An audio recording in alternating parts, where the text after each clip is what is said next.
जय हिंद, वंदे मातरम दोस्तों। मैं दागुरु।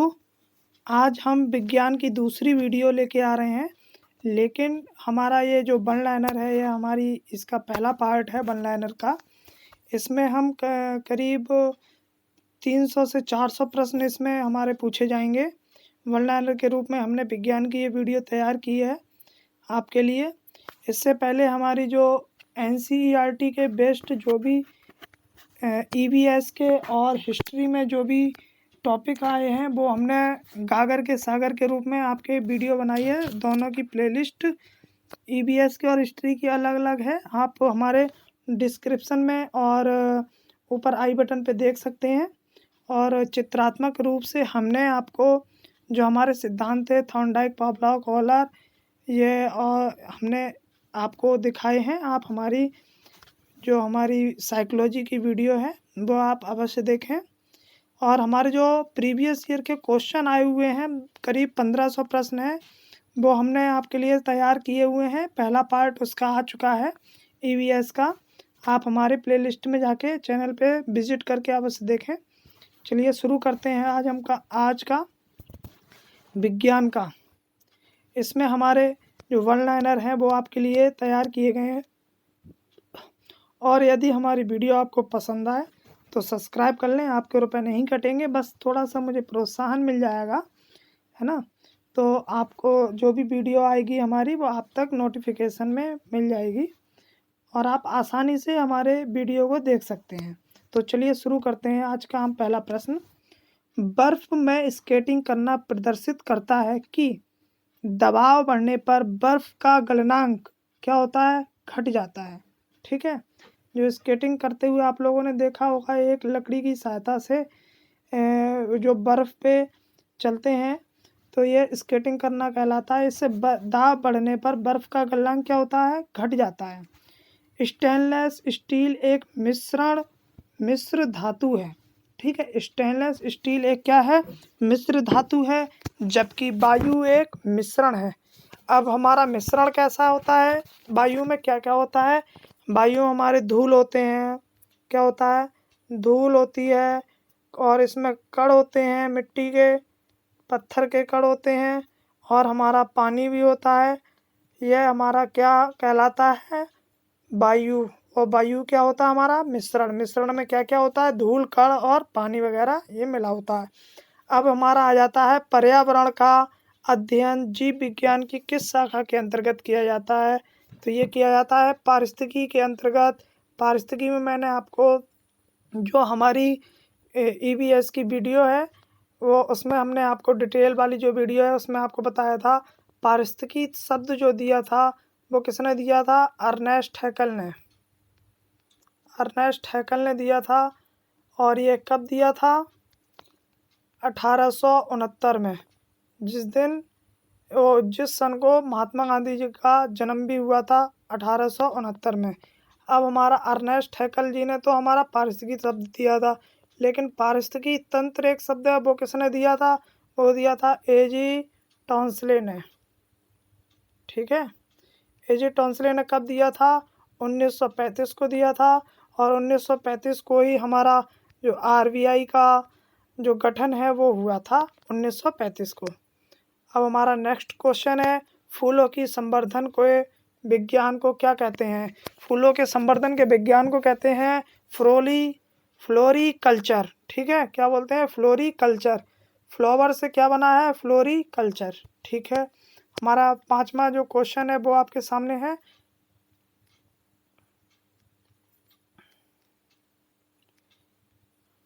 किसी असंतुलित बल द्वारा किसी पिंड में उत्पन्न त्वरण क्या होता है? बल के अनुक्रमानुपाती होता है। किसी असंतुलित बल द्वारा किसी पिंड में उत्पन्न त्वरण बल के अनुक्रमानुपाती होता है। हमारा छठा क्वेश्चन है, निम्नलिखित में से कौन सा एक अस्थायी कण है? कौन सा है? न्यूट्रॉन। परमाणु के नाभिक के अवयव हैं। परमाणु का नाभिक होता है, यहाँ पे कौन कौन से अवयव होते हैं? प्रोटॉन और न्यूट्रॉन होता है। अब हम आपको तीन चीज़ें होती हैं, इलेक्ट्रॉन,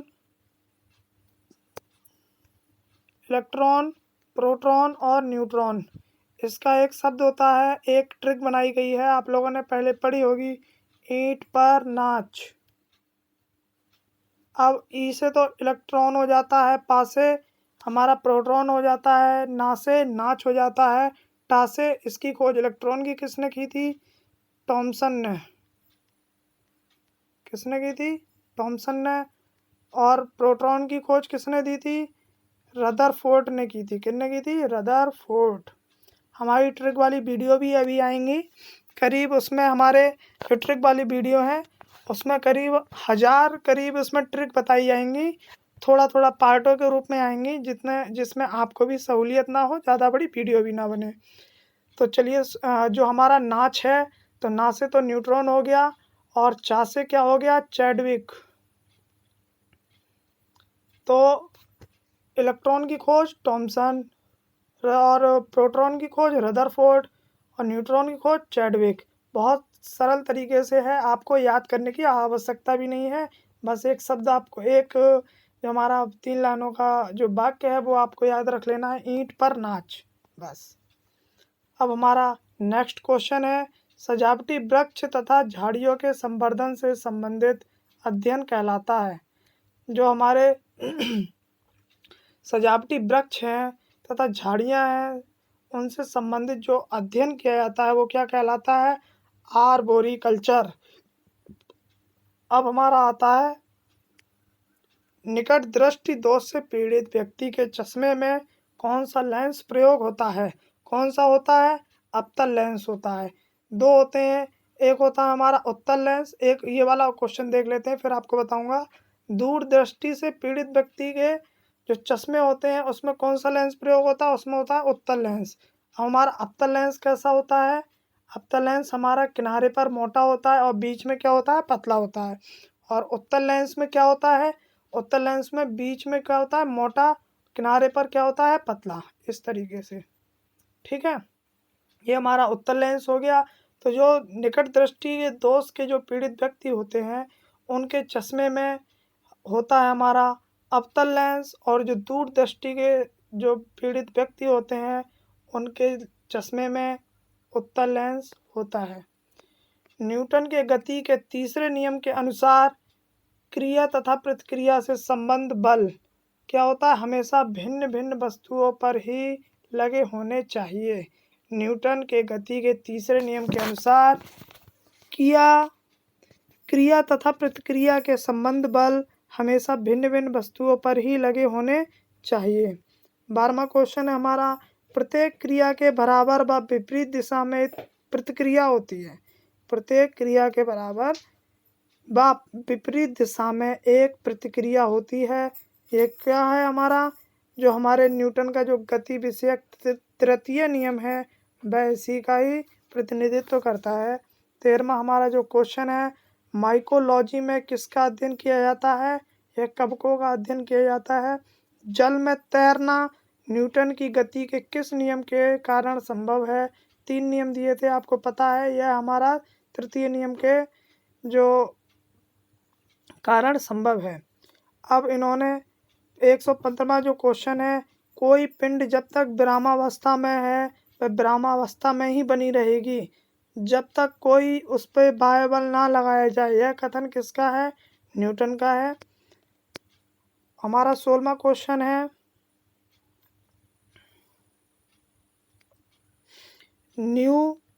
न्यूक्लियॉन नामक नाम सामान्यतः किसके लिए है? न्यूक्लियॉन नाम सामान्यतः किसके लिए है? ये किसके लिए है? प्रोटॉन और न्यूट्रॉन के लिए। पॉजिट्रॉन एक क्या है? धनावेशित इलेक्ट्रॉन है। एग्रोफॉरेस्ट्री क्या है हमारा? कृषि के साथ साथ उस भूमि पर काष्ठीय बारहमासी वृक्ष लगाना। आप लोगों ने देखा होगा, पेड़ के चारों तरफ मेड़ों पे या फिर बीच बीच में कहीं कहीं पेड़ लगा लिए जाते हैं खेत में ही, तो ये क्या कहलाता है? एग्रोफॉरेस्ट्री, ठीक है। एक्सोबायोलॉजी में निम्नलिखित में से किसका अध्ययन किया जाता है? बाह्य ग्रह और अंतरिक्ष में जीवन का अध्ययन एक्सोबायोलॉजी में किया जाता है। मोनाजाइट किसका अयस्क है? थोरियम का। मोनाजाइट किसका अयस्क है? थोरियम का। बॉक्साइट निम्नलिखित में से किसका प्रमुख अयस्क है? किसका है? एल्यूमिनियम का है। कार्नेलाइट किसका खनिज है? मैग्नीशियम का है, Mg। ठीक है, तो कार्नेलाइट किसका खनिज है? मैग्नीशियम का। गन मेटल किसका अयस्क है? जो गन मेटल है तांबा, टिन और जिंक का अयस्क है। लहसुन की अभिलाक्षणिक गंध का क्या कारण है? सल्फर यौगिक। जल में आसानी से घुलनशील है, क्या है? नाइट्रोजन। नाइट्रोजन जल में घुलनशील होती है। अब हमारा जो नेक्स्ट क्वेश्चन है वह है, जल में आसानी से घुलनशील क्या होता है? नाइट्रोजन। भारी जल एक प्रकार का क्या है? मंदक है। दो प्रकार के जल होते हैं, भारी और हल्का जल। इनमें से कौन कोलाइड नहीं है? कौन सा कोलाइड नहीं होता है? रक्त। पनीर किसका उदाहरण है? जेल का। माचिस की तीली के एक सिरे पर जो मसाला लगा हुआ होता है वह किसका मिश्रण होता है? जो माचिस की तीली पर जो किनारे पर मसाला लगा होता है वह होता है लाल फास्फोरस और गंधक का। निम्नलिखित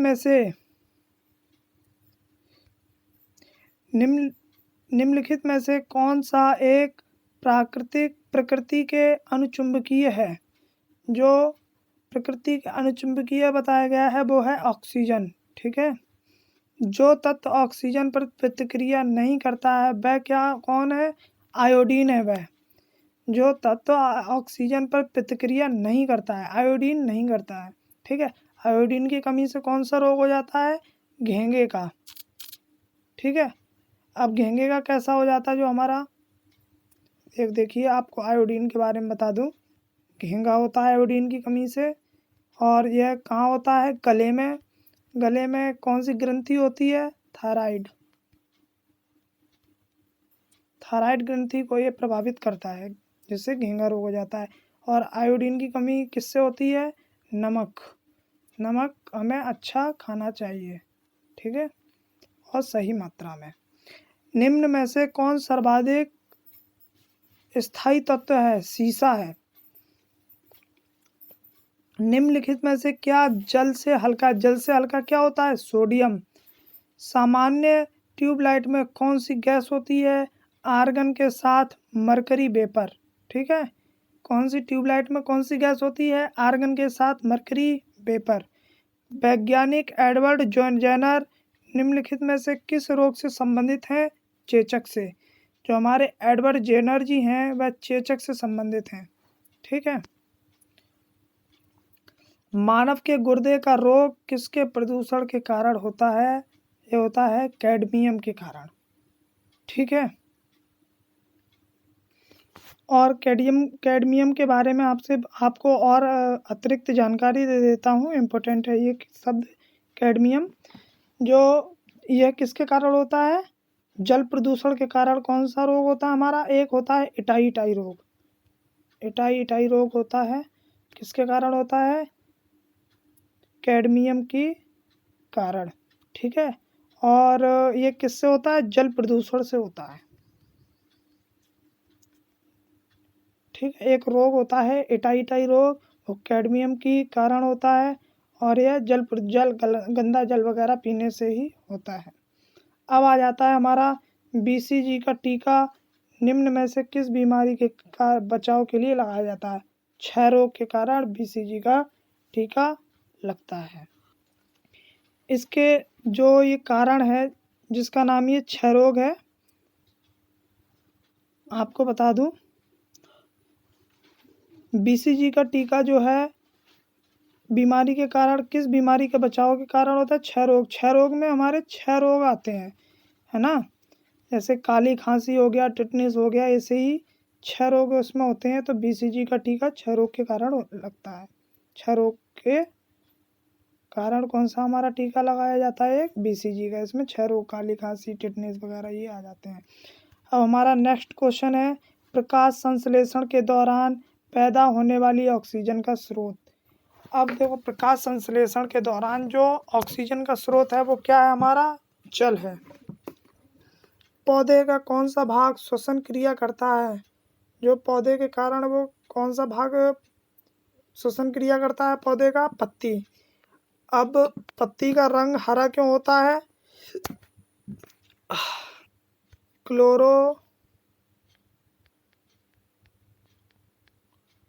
क्लोरोफ्लोरो कार्बन के कारण, है ना? नहीं यार, ये तो वो है, ये तो क्लोरोफ्लोरो कार्बन एक क्या होता है? CFC। यह एक प्रकार की गैस है, बहुत ही हानिकारक। लेकिन अगर पूछ लिया जाए कि जो पत्तियों का हरा रंग है वह किसके कारण होता है? यह होता है हमारा क्लोरोफिल के कारण। किसके कारण? क्लोरोफिल के कारण। क्लोरोफ्लोरो कार्बन इसीलिए मेरे मुंह से जल्दी से निकल गया था, लेकिन वो एक गैस, हानिकारक गैस होती है। जो हमारे CFC गैस अलग होती है। CFC जो गैस है वह हमारी जो ओजोन परत है वह हानिकारक पहुंचाती है। ठीक है, चलिए आगे देखते हैं हम अपना। कच्चे फलों को कृत्रिम रूप से पकाने के लिए किस गैस का प्रयोग किया जाता है? वह किया जाता है एसिटिलीन के कारण। हमारा क्लोरोफिल के कारण पत्तियों का रंग क्या होता है? हरा होता है। और जो CFC गैस जो मैंने बताई थी, क्लोरोफ्लोरो कार्बन, वह हमारी बहुत हानिकारक गैस है, वह हमारी ओजोन परत को बहुत नुकसान पहुंचाती है। अब ये हमारा जो 40वां क्वेश्चन है, कच्चे फलों को कृत्रिम रूप से पकाने के लिए किस गैस का प्रयोग किया जाता है? एसिटिलीन का।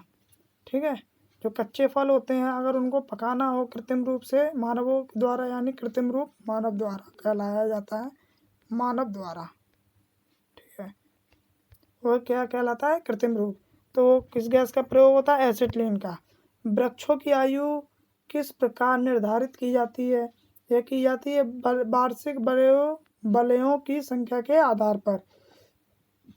अब मैं आपको एक साधारण शब्दों में बताऊं, अब कैसे वृक्षों की जो आयु पता की जाती है। देखिए, एक जैसे मान लीजिए ये वृक्ष है, ठीक है, इसको अगर जैसे यहाँ से काट लिया जाए तो यह हमारा इस तरीके से शेप आप लोगों ने देखा होगा, ऐसा ऐसा होता है पेड़ का जो काट लिया जाए। तो जो ये पेड़ की एक शाखा होती है वहीं पे जैसे नीचे से काट लिया जाता है, तो उसी के आधार पे पता लगाया जाता है कि यह कितने वर्ष का पेड़ हो चुका है। बरगद सबसे ज़्यादा जीवित रहने वाला वृक्ष है।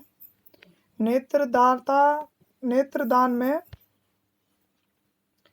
दाता की आँख का कौन सा भाग उपयोग में लाया जाता है? रेटिना निकाली जाती है जो नेत्रदान करते हैं।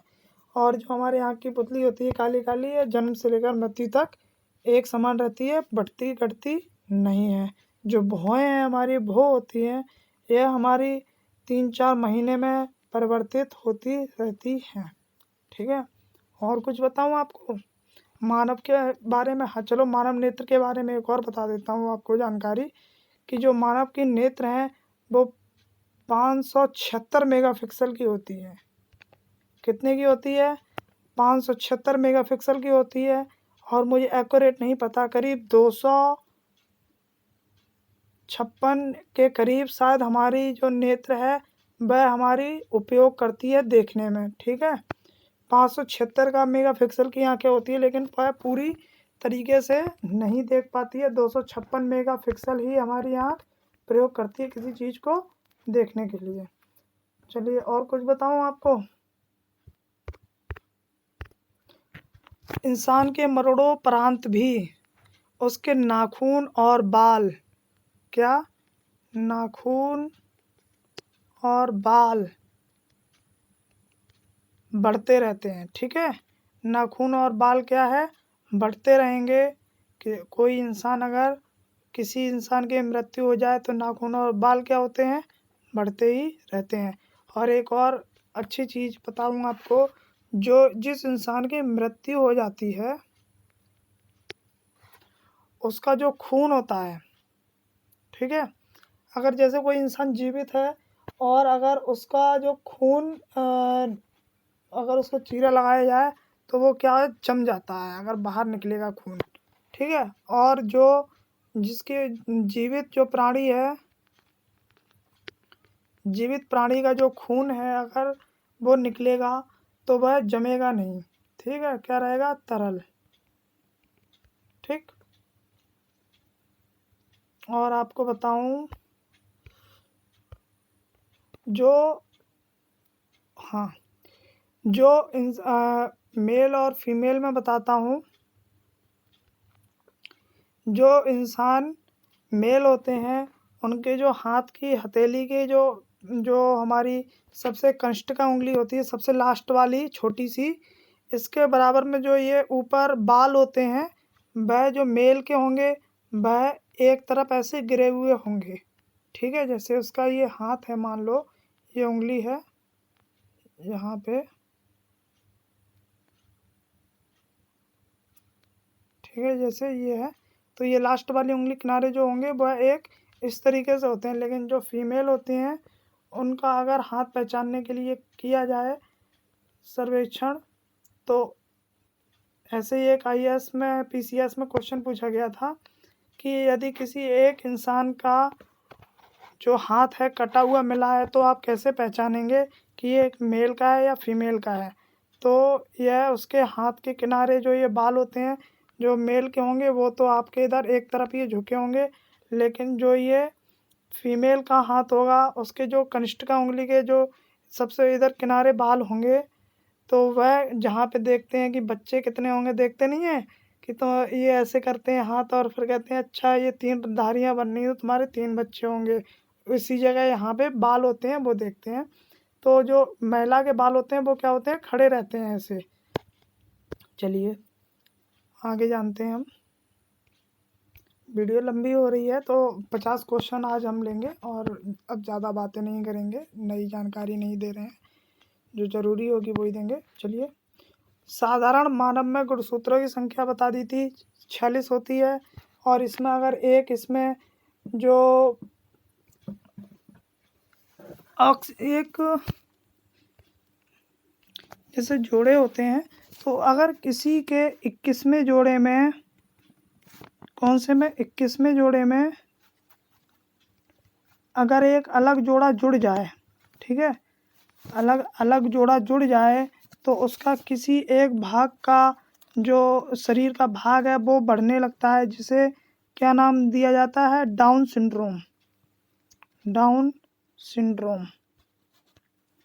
इसमें क्या होता है, जैसे आपने एक मूवी देखी होगी पा में क्या होता है, पा में एक बच्चा होता है, उसका सिर का भाग जो होता है वो काफ़ी बढ़ जाता है, ऐसे हो जाता है। ठीक है, तो यह उसको कौन सी बीमारी, आप उसको देखना, वह इसी बीमारी के ऊपर दिखाया गया है। इसका नाम होता है डाउन सिंड्रोम। ठीक है, चलिए अब नेक्स्ट क्वेश्चन देखते हैं अपना। मानव शरीर के किस अंग की हड्डी सबसे लंबी होती है, जांघ की, इसे उरू भी बोलते हैं। और सबसे ज़्यादा मजबूत भी कहाँ की होती है, जांघ की। जिसे और सबसे कमज़ोर कहाँ की होती है, कान की। ये जो क्वेश्चन है इसमें सबसे छोटी हड्डी कहाँ की होती है, कान की। इसको बोलते हैं स्टेपिस। स्टेपिस। और इसको जो जांघ की हड्डी होती है इसको बोलते हैं फीमर। ठीक है, फीमर की हड्डी सबसे ज़्यादा मजबूत और लंबी होती है। और जो सबसे छोटी हड्डी होती है वो कान की होती है, स्टेपिस बोलते हैं इसको। हमारा नेक्स्ट क्वेश्चन है, गाय और भैंस के थनों में दूध उतारने के लिए हार्मोन्स की सुई लगाई जाती है। ये किसकी होती है, ऑक्सीटोसिन की। किसकी होती है, ऑक्सीटोसिन की। कुछ गाय होती हैं वह दूध नहीं उतारती हैं, उनके हार्मोन में एक सुई लगा दी जाती है ऑक्सीटोसिन की, तो वो गाय और भैंस दूध उतारने लगती हैं। हमारा नेक्स्ट है, परखनली शिशु के संबंध में कौन सा कथन सत्य है। परखनली होती है वो क्या होता है, शिशु का परिवर्धन परखनली के अंतर्गत होता है। जो परख नली होती है उसका संबंध क्या है? शिशु का परिवर्धन परख नली के अंदर होता है। ठीक है। मानव शरीर में पसलियों के कितने जोड़े होते हैं? 12। 12 जो हमारी पसलियाँ होती हैं तो 12 इधर होती हैं, 12 हमारी इधर होती हैं। ठीक है। ऐसे जो हृदय को किसी आघात वगैरह से बचाए रखने के लिए ज़रूरी होती हैं। ठीक है। पसलियाँ ऐसे ऐसे आपने देखी होंगी अपने छाती में जो होती हैं। इसी के अंदर यहाँ नीचे हमारा क्या होता है? दिल, जो नाशपाती के आकार का होता है। ऐसा नहीं होता है दिल, जो लोग बना देते हैं कि ये हमारा दिल हो गया भाई। ठीक है। तो ये दिल नहीं है, नाशपाती के आकार का दिल होता है। ठीक है। चलिए, वरना आप सोच लो कहीं ऐसा हो गया दिल हमारा, ऐसा नहीं है। चलिए नेक्स्ट क्वेश्चन।